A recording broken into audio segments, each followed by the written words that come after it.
We are back with another Mount Rushmore of the different eras in WWE history, and today is all about the PG era. We got Abe from Detroit in the house. You don't want to miss this one, so stick around. This is Triple Threat Wrestling.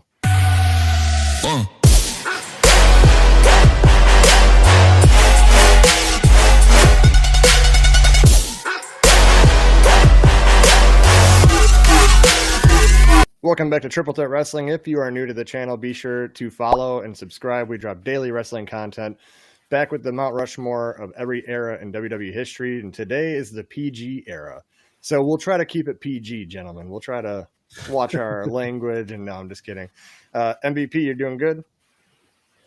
Doing fucking great. All right, end it. No, I'm just kidding. Abe, welcome back, brother. It was nice having you on before, so you know we have all the best content creators coming on for this mini-series. We had to have you on here. So appreciate that, man. I had a ball last time. I was looking forward to coming back, but man, I've been getting grabbed every which way lately. I've been watching your content, and you're just all over the place. You got so much great content now, and you can follow him at Abe from Detroit on YouTube, TikTok. He also has, speaking of PG, the Holy SHHH Podcast on TikTok and YouTube. Yes, you got to give the shout out. Go follow this guy and his crew. They drop awesome content. I love watching it. So appreciate that, man. All right, so going into the Mount Rushmore here, let's start with Abe. We're gonna start with the guest. Hit him with your number one. My number one is a pretty obvious number one, and that is Jonathan Cena. Some call him John. Some call him John, yeah. I think Cody calls him asshole now, but either way. Yes. Yeah, no, I agree. I think my number one, too, is going to be John Cena. Just the work he did, everything with CM Punk, the stuff he did with Randy Orton. He won his 16th world title during that era. Just so many good things. And everything he's done outside of the ring with Make-A-Wish and all that stuff. I mean, he's like, if you look at the PG era, he's the definition of the PG era. Definitely. Like, let's just be real. So I gotta go number one. I gotta agree with you, John Cena. We'll go to MVP. My number one, he's from the mean streets of West Newbury, Massachusetts, Mr. John Felix Anthony Cena. I mean, you guys hit it on the head. Whether this was his era. Yep. Nothing more I can say about him. I like the Forrest Gump, and that's all I got to say about that. Right. That's all I got to say. All right, Mr. Abe, we're going back to you for number two. My number two could make it on some all-time Mount Rushmores. I mean, this guy crosses a lot of barriers when it comes to time in the WWE. And that is the dead man, The Undertaker. My number two.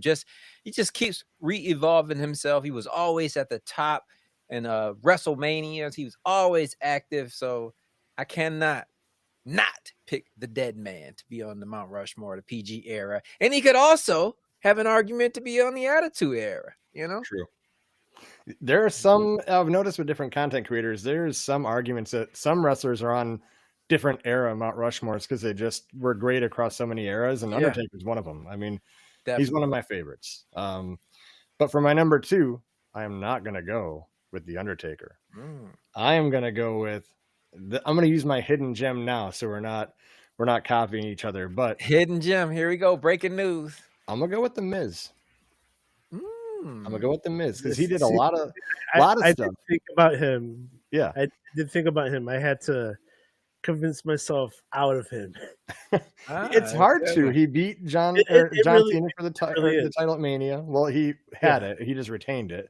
The cash in he did on Orton to win it, right? I mean, he did a lot of great stuff during that era, and he was just a great heel. He's always been, in my opinion, one of the best heels in WWE history. Just because people just love to hate him. It isn't even about like him generating the heat. He's just a really likably hateable guy. You just love to hate him. Likably hateable. I gotta write that down. That was off the top of the dome right there. So it's free to use. But yeah. No, you're absolutely right. His fingerprints were all over this era. They were. I mean, and all the big feuds. You know, like he had a great feud with Dolph Ziggler during this era. Yeah. That was really good. So I'm gonna go with the Miz, but we'll pass it to MVP. All right, my number 2 actually lost the WWE title to the Miz, but also he had his fingerprints all over this era. Also, I'm going with Mr. Randy Orton. Mr. Orton. Beginning of the era, nice, like fantastic heel work, especially with him being as a member of Legacy, trying to bring up Ted DiBiase and Cody Rhodes. Yeah. And then this was also the beginnings of what we now known as the Viper. That's true. And he had an awesome feud with the McMahon family, even punting Vince McMahon. Yeah. And then eventually turning face toward the end of the era in a well received face turn. I know I know I was with it. I'm a big Orton fan. But yeah, my number 2 is Randy Orton. Great pick. One of the most savage moments of that era that he did when he DDT'd Stephanie in front of Triple H and he was handcuffed on the thing. And he just looks at her and he kisses her. And I'm like, oh, what a savage dude. This dude, Triple H just fingertips away. Like, that's such a great segment. But you know what brought it even more up to the top? She like slipped her some tongue. You know he was thinking it. He's like, this would be my time. If there's any time, this is the time. But we're going to you for number 3. My number 3, I am an absolute, if you watch Holy SHHH Podcast, you know I'm an absolute AEW mark. So I'm going to call this guy Adam Copeland. But you guys may know him as the Edgester, the Rated R superstar, man. I felt like that time frame he was able to come out of the Attitude Era, just like Undertaker, cross over into the PG era. He didn't go the entire PG era, but the beginning half of it, he had a strong presence. So Adam Copeland, a.k.a. Edge, is my number 3 pick. Him coming back out of retirement and doing what he's doing in the ring is incredible. Most people don't come back from an injury like that, and he doing incredible work. So he's about to fight for the world title tonight. Yeah, we'll see how that. Maybe he'll win it. You never know. But he said, I don't know. My number 3. See, this is where I'm getting to the point where like I'm really split on all the rest of the people I got written down. But I think I can comfortably go with CM Punk. Comfortably, because the whole transition from the Nexus CM Punk to like winning the title from Cena, leaving with the title, coming back, having a great reign, great feuds. He fought Brock Lesnar during that era. He had Paul Heyman as his mouthpiece, 434-day title reign. I mean, CM Punk was a big part of that era. I mean, and the feud with John Cena just sets it way over the top. So I'm going to go with Mr. CM Punk. So we will go to MVP, number 3. My number 3. I'm going to have to go with Mr. Chris Jericho. Now, he's had a few feuds. I mean, he also entered in a few tag teams. He had Showmiz.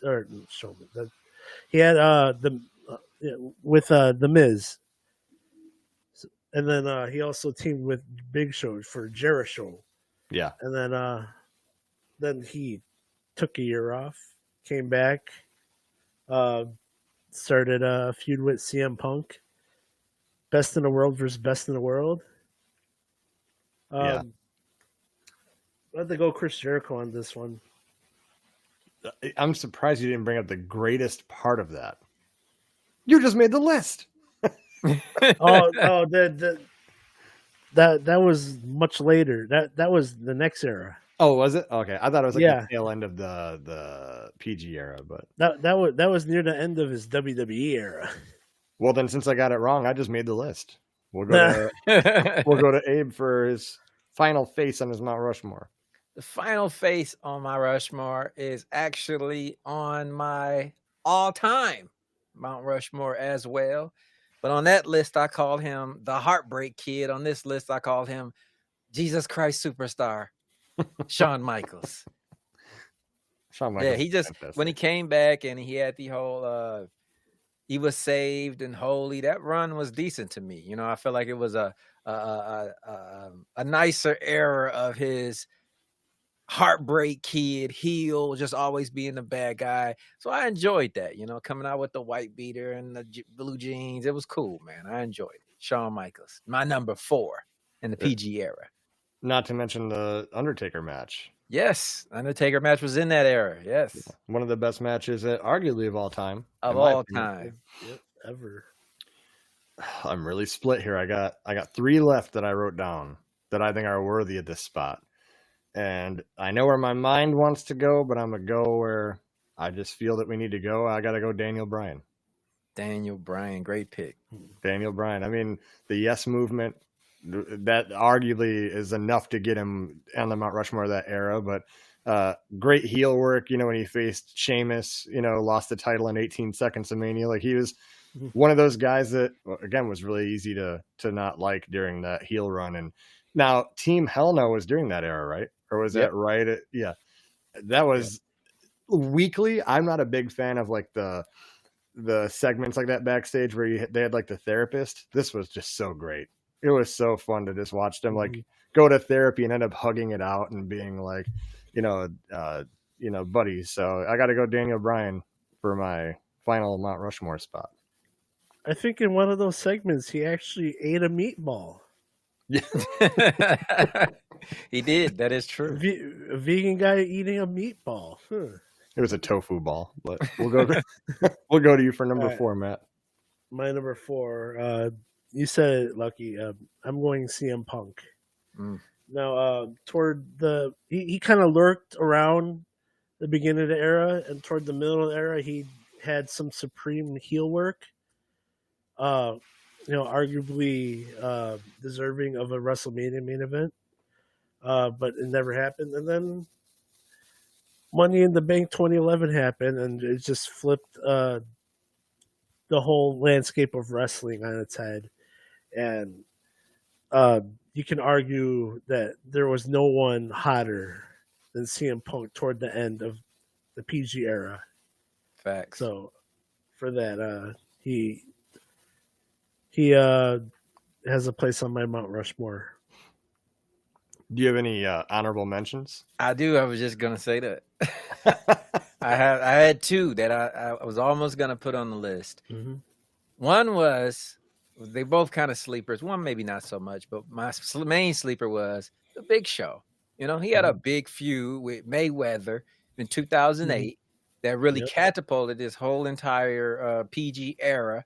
And I thought Big Show, he kept, you know, he was in the main card, pretty much on main events on WrestleMania for the next 2 to 3 years. He had a match with Bobby Lashley, I remember, and Vince was, I think Vince was the referee or something like that. And then my second would be JBL. You know, I like the way he reinvented himself during that era, leaving APA, and I just enjoyed JBL during that era. Yeah, that's a great one.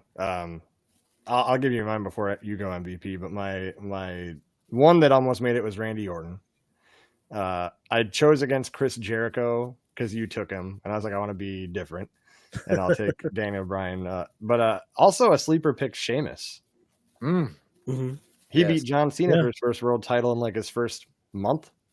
His first title match, yeah. So I mean, he was all over the PG era. I still say that was a botch because you see Cena go through that table, and he's like, yeah. And he was built up as a dominant force up to that title match too, just destroying everyone. So yeah, that was a sleeper pick for me. But because we're in the week we're in, and before we end this episode, I gotta ask Abe. I wanted to ask our guest last night, but Abe, what do you think of John Cena's heel turn? I thought that it was done pretty well. The only thing that stopped me, a lot of people like to compare it to Hulk Hogan's heel turn. I felt like Hogan's came off a little bit more of a surprise. We kind of felt Cena was going to do something. And one other thing that just bothered me about it, I felt like it was a bit of an interference to what the moment was Travis Scott. I mean, who the hell invited him? It took away from me the serious. I know pro wrestling is not serious, but us fans who watch it all the time in our world, when you bring an outsider in, it kind of makes it a little gimmicky. So that is what really kind of just, and I'm a huge Travis Scott fan, but there's a place and time for everything. This was supposed to be a historic moment. No gimmick shit. All you needed was Cena. All you needed was The Rock, and all you needed was Cody Rhodes, and it would have been magical. But I still enjoyed it. I thought it was great. Yeah, it definitely is a great heel turn, but I agree. Like when I saw Travis Scott come out, I'm like, maybe he'll just hype up The Rock and then go back.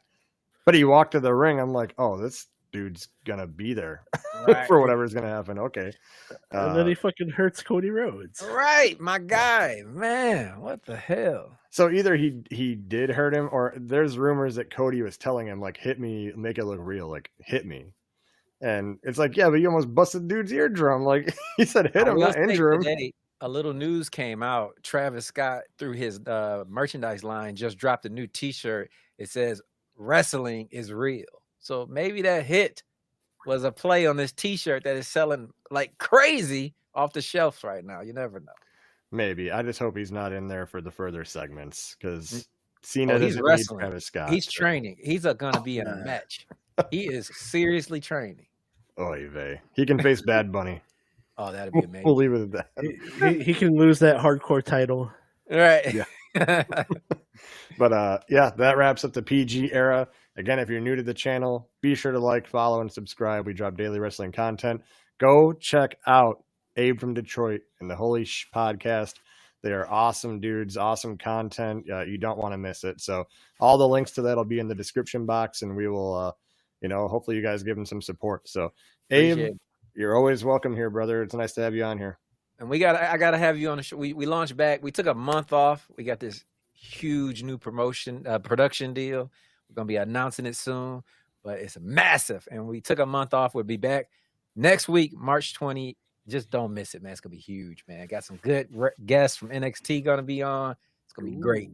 Awesome. Yeah, guys, make sure you check that out. Make sure you get it. Be one of the early comers and see it before it gets too big. Yeah, because it's going up on a paid wall in a couple of months. It's going to be free for 2 more months. Then it's going to be on PLE from now on, the whole podcast. So, all right. Make sure you follow us. We'll see you in the next one.